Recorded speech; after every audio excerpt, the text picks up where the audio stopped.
Now, the main event. Here is my Koran. It is printed in English and Arabic, so it's a completely legit official Koran. I have bookmarked several passages, and the passages I've bookmarked with bacon, because raw bacon makes the best Quranic bookmark. I'm just going to go through these in order from front to back and read them off, and then once I've read them off, I will tear the page out of the Quran, put it in my fire bowl, and ignite it here. First one, you might want to jot these down. Surah 2, verse 191. And fight the infidels wherever you find them, and expel them from the place they had turned you out from. Evil, evil, garbage. In it goes, and up in flames. Go back to hell where you came from. And I'll discard my bacon bookmark here. Next up, Surah 2, verse 193. Fight them till idolatry comes to an end and the law of Allah prevails. Evil. Pulling that out. Garbage. On fire. Burn, baby, burn. Next up, pull my bacon bookmark out. Oh, the smell is divine, by the way. All right, we are in Surah 4, verse 24. Also forbidden are married women unless they are captives of war. Such is the decree of Allah. What this is talking about is who a man can or cannot have sex with. So what this is doing is it is ratifying the rape of women captured in jihad. Let me read it again. This is Surah 4:24. Also forbidden are married women unless they are captives of war. Such is the decree of Allah. Well, Allah is an evil son of a bitch, so he can go to hell. Next up is also within 4:24. Then give those of these women you have enjoyed the agreed dower. It will not be sinful if you agree to something else by mutual consent after having settled the dowry. Allah is certainly all-knowing and all-wise. What this verse is doing is it's ratifying prostitution. If a man pays a woman a dower or a dowry, a certain quantity of money, he can have sex with her without obligation. And certainly Allah is all-knowing and all-wise because Allah is an evil son of a bitch. All right, next, on to Surah 4:34. This is talking to a man who one of his many wives will not have sex with him willingly. This is 4:34. As for women you feel are averse, talk to them persuasively. Then leave them alone in bed without molesting them. Then beat them and go to bed with them when they are willing. So this ratifies beating your wife if she won't have sex with you.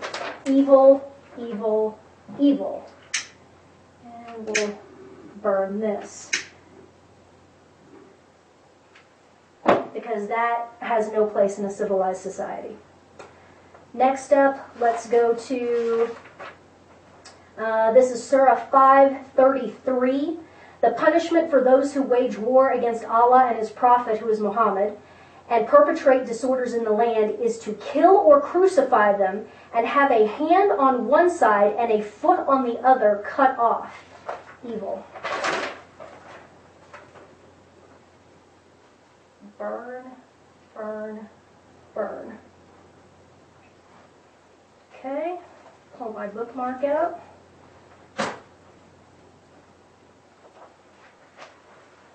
Next up, we're in Surah 8.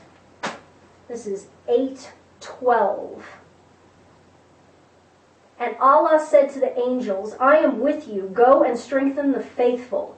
I shall fill the hearts of infidels with terror, so smite them on their necks and every joint and incapacitate them. This is the call to beheading the infidels. This is where that all comes from.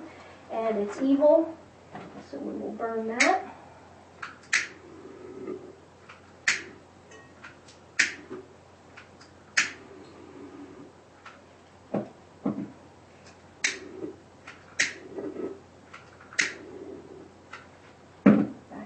where you came from. And let's see, what do we have here next? We have Surah 9. Surah 9, verse 5. This is the big one. But when these months prohibited for fighting are over, slay the idolaters wherever you find them, and take them captive or besiege them, and lie in wait for them at every likely place. Next up, still in wonderful Surah 9, verse 29. Fight those people of the book who do not believe. By the way, Judeo-Christians, that's us, people of the book. Fight those people of the book who do not believe in Allah and the last day. Do not prohibit what Allah and His apostle have forbidden, nor accept divine law until all of them pay the jizya tax in submission. Evil. Not paying no frickin' tax. Burn, burn, burn. Next up, still in good old Surah 9, verse 80. Whether you plead forgiveness for them or not, Allah will not forgive them, even though you plead 70 times, for they disbelieved in Allah and His apostle, and Allah does not show transgressors the way. Evil.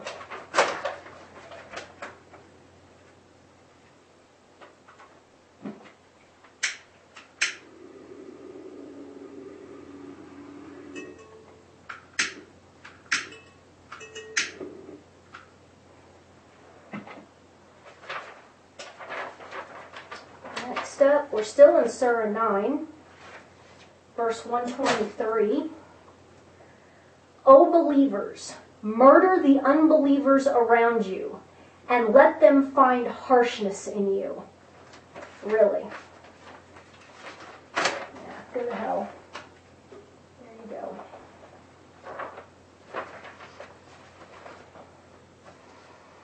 Now we are in Surah 13, verse 42. Surely those who had gone before them did deceive, but Allah is all-deceiving, for He has knowledge of what each does. This is calling God a deceiver and a liar, which implies that really Allah's true identity is Satan. And I think we can all agree to that.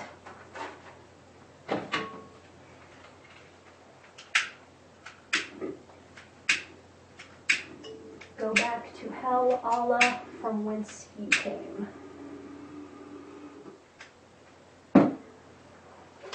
Next up, Surah 23, verse 1.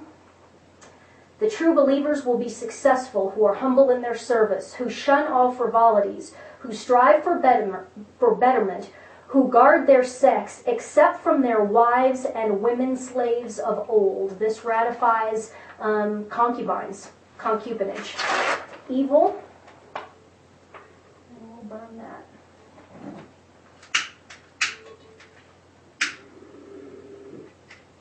There we go. Next up, Surah 47, verse 4. So when you clash with the unbelievers, smite their necks until you overpower them, then hold them in bondage. Yeah, I'd like to see you try.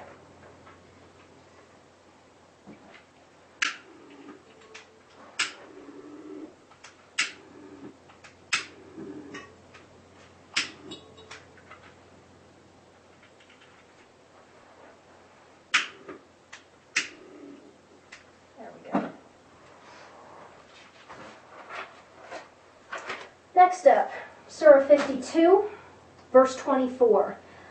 This goes to man-boy sex, which is highly prized in Islam.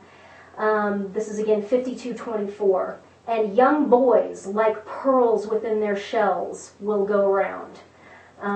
There's all kinds of verses about this. It's twisted. And I'll be writing an essay on homosexuality and homosexual pedophilia and heterosexual pedophilia within Islam very, very shortly. because it's a cultural norm. Next up is Surah 56, verse 17. Again, boys of never-ending bloom will pass round to them cups and decanters. Never-ending bloom means never-ending pubescence. And that's what the Muslim man is taught to find sexually attractive, is prepubescent and pubescent boys. It's truly, truly disgusting.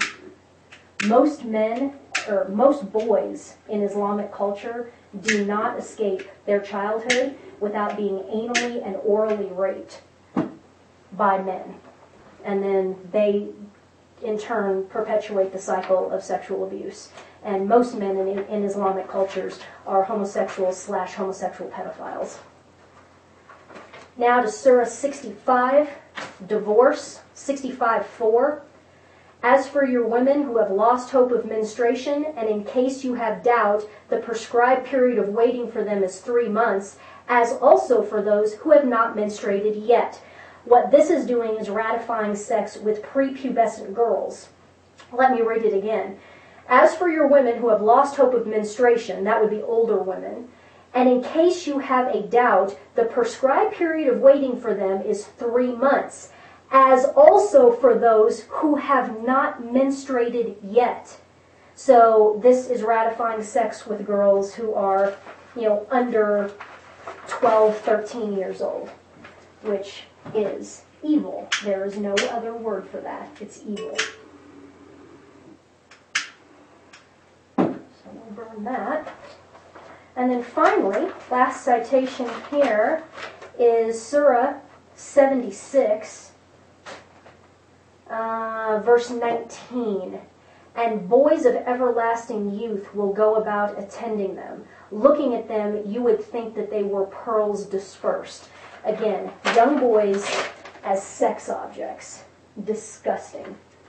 Filthy, evil, satanic, disgusting.